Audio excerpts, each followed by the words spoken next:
Boxing Ego here. If you like this video, make sure you hit the like button and also subscribe to the channel and hit the bell icon on the top of your screen to get notified when the latest new content drops.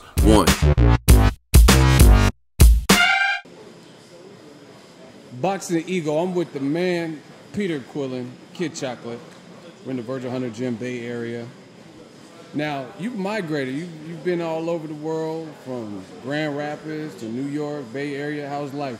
Man, life is wonderful, man. I'm enjoying this. This weather up here is different from being in New Jersey. It's a little cold out here, but there ain't no snow on the ground, so I'm good. Definitely. Now, I heard through the grapevine they're trying to finalize a fight with you. I see you're already in shape, already working. Yes, sir. Last time I did that, I farted. You said you farted? Yeah, when you flex too hard. It's too much? Yeah, it's too much. Oh, I talked to you last time. You said your weakness is in Taco Bell chalupas. Yeah, I got to chill with them You chalupas. said because the bread. that bread right there, I don't know. But I found out that meat got something special in there. And like, What, had clenbuterol in there? Yeah, I don't know. Yeah, no, I don't think that. We ain't going to go that far. Maybe in Mexico they got that, but hey, not in America. No. I like how you threw that one there right there. We had to throw it in. You know what I'm saying? We're here to entertain, yes, that's educate. That's it. Speaking, now this is I brought it up. Canelo, Triple G, someone you sparred before. Yes. What do you think of the whole clenbuterol situation? Man, you know, honestly, this is my God honest truth. It's so many people, you know, that come out with these things that they throw underneath the bus, and then when you got a big ticket seller like that, you know what I'm saying, who may get caught in that kind of fashion, you know what I'm saying, they blame it on me and they ready to throw it out the window. You know, not to be trying to speak bad about the man, but like, you know, he's one of the top ticket sellers in the sport right now. So like, if you know in your country they have, you know, meat that's maybe tainted with something like that's not legal, why would you mess up your money, and why would you mess up a big fight knowing that you can fly any chef, fly any meat, you got a lot of things available to you? Why not just, you know, practice safety and not jeopardize the fight? Now look, the fight is in jeopardy.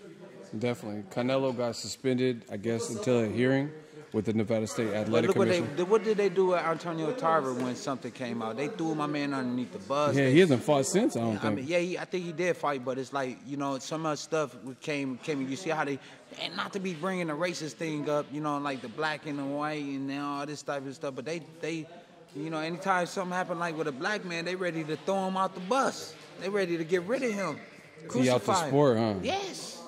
What happened to Peter Quillin had that? No, you know what? I'm walking with God. No weapon formed against me shall prosper. I'm a true man of God. You know, I feel God protect me from all that evil stuff. Yes, I have been, you know, they try to, you know, put something up as when I was fighting Wiki, right? They try to, you know, claim that I was doing some cheating. I said, man, it's like cheating in the sport of boxing is so dangerous that somebody can die.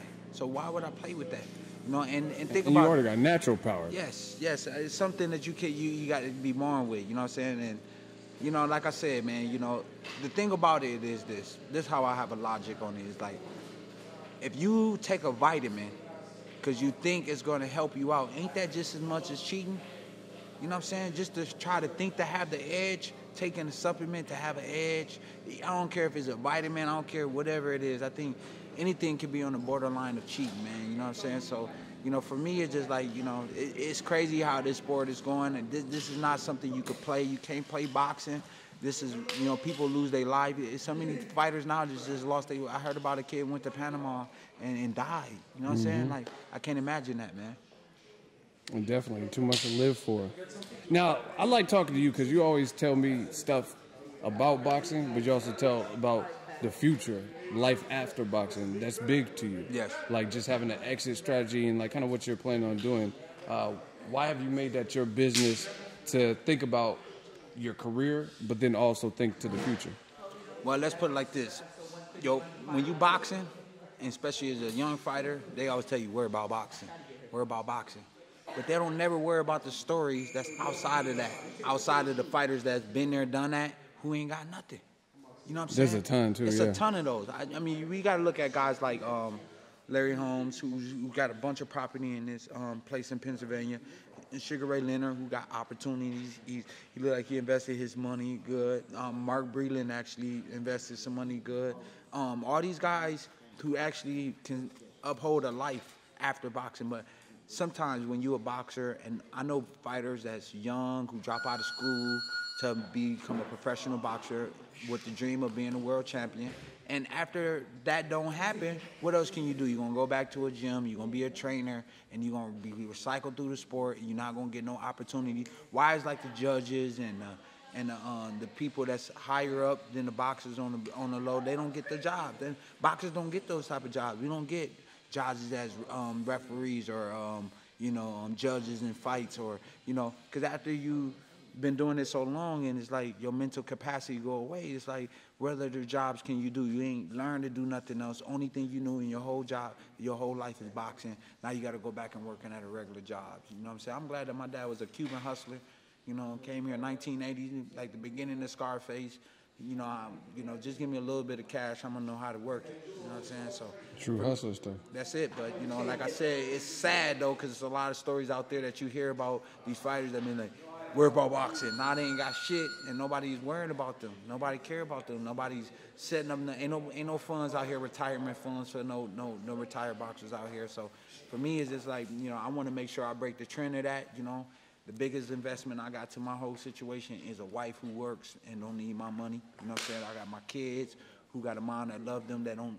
I'm gonna get there when I get there. You know what I'm saying? I seen your kids. You got beautiful kids. Thank you, man, so much. It's and they're working. Yes. They working. The whole Quillin crew is working. Yep. They little models. So my daughter, especially, I thought my son was cute, but when my daughter had my daughter, you know what I'm saying? That's when all the jobs started to really come for the family. The eyes killed them, huh? Yes.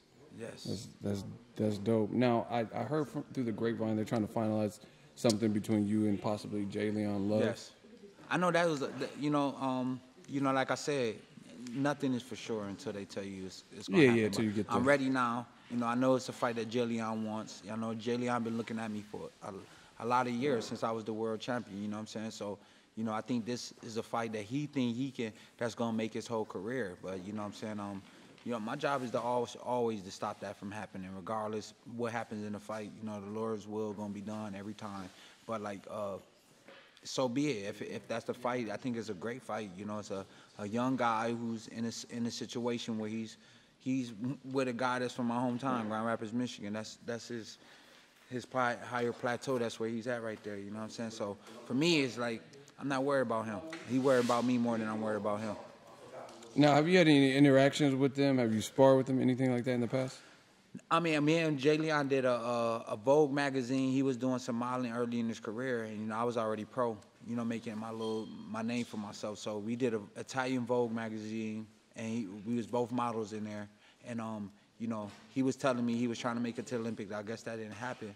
And throughout history, me and him stayed in contact. We would bump heads. I made friends with his mother. His mom is a cool lady and everything. So, but when I became the world champion, that's when the noise started to change. He got around Floyd. He started, I don't know who was putting batteries in that man back, you know what I mean? And he started, being very disrespectful. We both from Michigan. I'm from Grand Rapids. He's from, I don't know, I think Troy, Michigan. That's not even Detroit, but he said he's from Detroit. We just been having back and forth dialogue with each other. And, it was actually Ishe, Cuba, Lewis, the Cuban that used to be with Floyd, and then Cuba Arias, and then one other Ishe Smith and J. Leon. They was all, spreading things about me, doing stuff, and then like for real, I am a changed man, but like sometimes the street come out of me still, because I think people get it real twisted, me trying to be like. I'm trying to be this better person than I used to be, coming from Grand Rapids, Michigan, and I think they got me twisted sometimes, and and I bumped into them, and I didn't think I had the words wasn't as peaceful as they thought I was gonna be, and me and J. Leon had words, and we talked, and from there it was just like if we fight, it's gonna just be what it is. And I think that's what it's really about. It ain't about all that talking on the cameras, and when the cameras come on, it's crazy. When these cameras come on, I know. You personally, Ego, when these cameras come on, these people turn to be like different people. They ain't the same person. I'm who I am with the camera on, or when the camera's off. I'm not a different Pete. Okay. You know this. You smiling because I know. These people, when these cameras turn on, man, they turn. They either more gangster. They sell all the drugs in the world. They story become like a movie. You know what I'm saying? But it's like, you know, like I truly believe. You can go back through my career. I haven't been a fighter that eat my words. You know, that's not what type of fighter I am. I don't have to feel like I have to eat my words at all. You know, I go up in there and I fight hard. And that's what I do. This is my job, but it's not 100. It's not all of me. And this is part of me. I'm a father. You know, it's crazy to be able to take care of your whole family, man. Definitely.